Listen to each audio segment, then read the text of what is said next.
قرآن مجید سورۃ الحجرات کی آیت نمبر 12 میں اللہ کریم نے فرمایا یا ایھا آمنوا اجتنبوا کثیرا من الظن ان بعض الظن اثم۔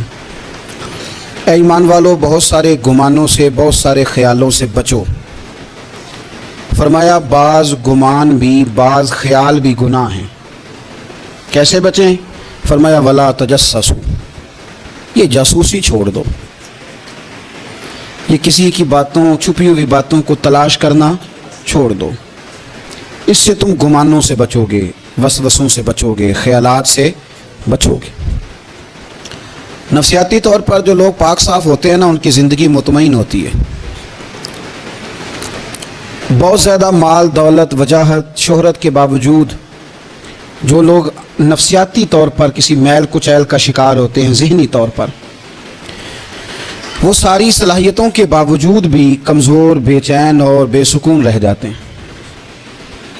زندگی میں گمان، سوچ، اپنی نفسیات کو ہمیشہ اچھا رکھیں۔ میرے نبی کریم علیہ السلام نے اپنے صحابہ کو مطمئن زندگیاں فراہم کی، اطمینان بخش رویے حضور نے دیے۔ آپ غور فرمائیں گے کہ غریب ترین صحابہ بھی جب کوئی ان سے پوچھتا تھا کیفیت کیا ہے تو وہ کہتے تھے الحمدللہ، اللہ نے ہمیں نبی کریم کا غلام بنا دیا ہے۔ اب ہم خود اپنے آپ کو اتنا نفسیاتی طور پر کمزور کر لیتے ہیں، سوچ سوچ کے کہ فلانا بڑا ہو گیا ہے، میں چھوٹا رہ گیا ہوں، فلاں آدمی آگے نکل گیا ہے، میں پیچھے رہ گیا ہوں۔ یہ چیز انسان کو کمزور کرتی ہے۔ انسان اگر یہ تصور کر لے کہ جو میرے حق میں بہتر تھا میرے رب نے مجھے عطا کر دیا ہے، اسے سکون نصیب ہوتا ہے، پھر نفسیاتی مسائل ختم ہوتے ہیں۔ بڑے بڑے سمجھدار لوگوں کو کالا جادو ہو جاتا ہے، اور بڑے بڑے عقل مند لوگ ہوتے ہیں جن کی بھابھی انہیں نظر لگا دیتی ہے۔ بڑے بڑے سمجھدار لوگ ہوتے ہیں کہ جن کی دکان کے آگے کوئی تعویذ پھینک جاتا ہے۔ بڑے سمجھدار لوگ ہیں لیکن وہ چھوٹی چھوٹی باتوں سے اتنے کمزور ہو گئے کہ سانپ سے ڈرتے ڈرتے رسیوں سے بھی ڈرنا شروع کر دیا۔ رسیوں سے، وہ جو میں صبح کل چل رہا تھا تو میرے پیچھے کوئی چل رہا تھا تو میں نے کہا سایہ ہوگا آپ کا، کوئی ساتھ چلتا ہے۔ ایک حدیث ہے ترمذی شریف کی، اسے یاد کر لیں، بڑا نفع دے گی۔ میرے نبی کریم علیہ السلام نے فرمایا اگر ساری دنیا مل کے بھی تیرا نقصان کرنا چاہے تو جب تک رب کی مشیت نہ ہو تیرا نقصان ہو نہیں سکتا۔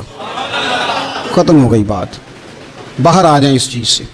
اور فرمایا سارے زمانے کے لوگ مل کر تیرا نفع کرنا چاہیں تو جب تک اللہ نہ چاہے وہ تیرا کوئی نفع کر نہیں سکتے۔ نقصان بھی اللہ کی مشیت پہ ہے، نفع بھی اللہ کی رضا پہ ہے، تو پھر آپ بلا وجہ لوگوں کو دیکھ کر ٹینشن کیوں لیتے ہیں؟ پریشانی کاہے کی ہے؟ آزمائش کس بات کی ہے؟ اپنے آپ کو سکون دیں، اپنے آپ کو مطمئن کریں، کہیں رب بڑا ہی مہربان ہے۔ حضور یتیم پیدا ہوئے، کتنی دفعہ آپ کو کتابوں میں ملتا ہے کہ حضور روئے ہوں کہ میرا باپ ہوتا تو ایسے ہوتا، میری اماں ہوتی تو ایسے ہوتی۔ ہم روز نہیں روتے؟ نبی کریم صلی اللہ تعالیٰ علیہ وسلم نے اپنی زندگی ساری آزمائشوں میں گزاری۔ کہیں آپ کو محسوس ہوتا ہے کہ نبی کریم صلی اللہ علیہ وسلم کسی کے پاس بیٹھے اور فرمایا آؤ میں تمہیں اپنے دکھ سناؤں؟ ہمیں تو مسئلہ بن گیا ہے، ہم لوگوں نے اپنے آپ کو غیر مطمئن بنا لیا ہے۔ ہم ان ساری چیزوں کی ڈیمانڈ کرتے ہیں جو ہمارے مالک نے مناسب نہیں سمجھی ہمیں دینی۔ ہمیں اپنے آپ کو مطمئن کرنا چاہیے، سکون میں رکھنا چاہیے۔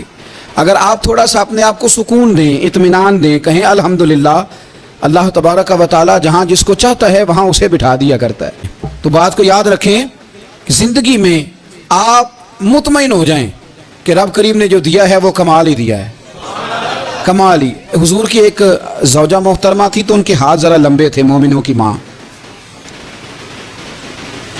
بعض خواتین نے ان سے کہا کہ لمبے ہاتھوں والی، ہم بنا لیتے ہیں نا یہ بھی بات کہ اس کا ناک موٹا ہے تو اس کی آنکھیں چھوٹی ہیں، تو اس کے کان بڑے ہیں تو اس کے ہاتھ کیسے ہیں، تو کہا لمبے ہاتھوں والی۔ تو وہ پریشان ہو گئی، نبی کریم علیہ السلام تشریف لائے، کیا ہوا؟ عرض کی یا رسول اللہ مجھے لمبے ہاتھوں والی کہتے ہیں۔ تو حضور فرمانے لگے یہ پریشان ہونے والی بات ہے کہ خوش ہونے والی بات؟ یا رسول اللہ کیا مطلب؟ فرمایا تو کہہ کہ رب نے لمبے ہاتھ اس لیے دیے ہیں تاکہ میں سخاوت زیادہ کر سکوں، میں سخاوت زیادہ، یہ جو میرا چہرہ ہے نا یہ جو آپ کا چہرہ ہے یہ آپ کی چاہت ہے کہ اللہ کی؟ فی ای صورت ما شاء رکبک، اللہ فرماتے ہیں جیسے میں نے چاہا ہے ویسے تجھے بنایا ہے۔ تو اگر میرا موٹا ناک، میری چھوٹی آنکھیں، میری بڑی آنکھیں، میرے چپٹے کان، یہ میرے تو نہیں، یہ تو میرے رب کی چاہت ہے۔ مجھے اپنے موٹے ہونٹوں سے نفرت کرنی چاہیے کہ اللہ کی چاہت سے پیار کرنا چاہیے؟ مجھے اپنے کالے رنگ پر پریشان رہنا چاہیے کہ رب کی چاہت پر مجھے پیار آنا چاہیے؟ اللہ کی چاہت پر پیار کر، یہ چاہت ہے اللہ کی، یہ چاہت ہے، تو اللہ کی چاہت سے محبت کر۔ تو پریشان ہو رہا ہے فلانے کا رنگ ہو رہا ہے تو میرا کالا ہے، فلانے کا مکان بڑا ہے تو میرا چھوٹا ہے، فلاں بڑی گاڑی میں کیسے بیٹھ گیا؟ بھئی اللہ نے چاہا تھا بیٹھ گیا، اللہ نے میرے لیے سائیکل پسند کی ہے، مجھے الحمدللہ کہہ کے سائیکل پہ بیٹھنا چاہیے، اس نے پسند کی ہے، اس کی رضا ہے کہ میں یہاں رہوں۔ تو ایک بات تو یہ ہمیشہ یاد رکھیں کہ آپ اپنے آپ کو مطمئن کریں، زندگی میں سکون دیں۔ نفسیاتی طور پر ہم بڑے ڈسٹرب اس لیے ہیں کہ ہم بے سکون رہتے ہیں جان بوجھ کے، وجہ ہی کوئی نہیں، لیکن جب تک زندگی ہے اللہ نے زندہ رکھنا ہے، اور جب وقت آ جانا ہے تو پھر کوئی ہمیں بچا سکتا، تو ٹینشن کس بات کی ہے، ڈپریشن کس بات کا ہے؟ ایک بات۔ دوسری بات یہ کہ دوسروں کی نفسیات کا بھی تھوڑا تھوڑا خیال کریں۔ نبی پاک نا بچوں کے مزاج کا خیال کرتے، چھوٹے بچوں، حضور پاک سے گزرتے تو فرماتے السلام علیکم۔ ایک بچے نے نا حضور کے کپڑوں پر پیشاب کر دیا تھا، اس کی ماں پریشان ہو گئی، بخاری ہے، یا رسول اللہ وہ بچہ تھا پتہ نہیں چلا، تو نبی پاک فرمانے لگے کیا ہو گیا، وہ بچہ ہے، اللہ نے پانی پیدا کیا نا، ابھی اس پہ پانی بہائیں گے سب ٹھیک ہو جائے گا، وہ بچہ ہے۔ لیکن حاجی صاحب گھر میں بگڑ جاتے ہیں، پوتا اگر پیشاب کر دے کہتے ہیں میں نماز پڑھنی ہوتی، وہ بگڑ جاتے ہیں، پیر صاحب وہ بگڑ جاتے ہیں اس بات پہ، علامہ صاحب بگڑ جاتے ہیں، سیٹھ صاحب کہتے ہیں پتہ ہی نہیں بچے نے پیشاب کر دیا ہے۔ حضور نے فرمایا کہ بچہ بچہ ہوتا ہے، وہ چھوٹا ہے، اس کا ایک مزاج ہے، اس کا ایک مطالبہ ہے۔ اب آپ یہ کہیں کہ وہ بڑا مجھے پاک صاف سمجھتا ہے تو اس رویے سے میرے ساتھ وہ ملاقات کرے، آپ اس کے مزاج کی رعایت کریں گے۔ نبی کریم کے غلام کے بیٹے ہیں حضرت اسامہ بن زید، نواسوں کی بات نہیں سنا رہا، زید بن حارثہ حضور کے غلام تھے، ان کے بیٹے ہیں، چھوٹی عمر تھی، ناک بہ رہا تھا۔ ویسے دادا جی ناک صاف کر دیتے ہیں پوتے کا، ہو سکتا ہے وہ ڈانٹ دیں کہ چل دوڑ جا کتنا گندا، اماں سے کہتے ہیں ناک صاف کرے، چل نالائق، نانا بھی کہتے بھاگ جا، کیونکہ وہ حاجی صاحب نے وضو کرنا ہے، نماز پڑھنی ہے، تو ان کے قریب یہ چیز آگے تو بڑا مسئلہ بن جائے گا۔ نبی کریم صلی اللہ علیہ وسلم نے کہا عائشہ اسامہ کے ناک بہ رہی ہے صاف کر دو۔ حضرت عائشہ کہتی ہے میں ذرا اٹھی کو کپڑا دیکھ لو تو حضور جلدی سے اٹھے۔ ایک روایت تو یہ کہ حضور نے ناک پوچھ دیا، اور دوسری میں کہ نبی پاک قریب پہنچ گئے۔ جناب عائشہ کہتے ہیں میں نے ہاتھ پکڑ لیا، میں نے کہا حضور کپڑا لینے گئی تھی آ گئی، کہتے میں نے اپنے ہاتھوں سے ان کی ناک صاف کر دی، ریٹ صاف کر دیا، اللہ کے رسول گویا میری طرف دیکھ کے مسکرائے، حضور راضی ہوئے۔ بچے تو بچے ہوتے ہیں، بچے تو بچے ہوتے، حضور بچوں کے پاس سے گزرتے تھے تو انہیں سلام کہتے تھے، آپ بھی کہتے ہیں، آج سے کہیں گے؟ حضور گزرتے چھوٹے کہتے السلام علیکم۔ اور نبی پاک صلی اللہ علیہ وسلم کبھی کبھی نا بچے کھیل رہے ہوتے تو حضور بیٹھ جاتے، فرماتے یار میرے سینے سے تو لگو، حضور زمین پہ بیٹھ جاتے، بچہ یوں ہاتھ پہ، بچہ دوڑا آتا، حضور کے سینے سے جب لگتا تو نبی پاک گر جاتے اور فرماتے اوئے ہوئے تم نے تو مجھے گرا ہی دیا ہے۔ یہ بچوں کے ساتھ آپ جو رویہ رکھیں گے وہ میٹھا ہوگا۔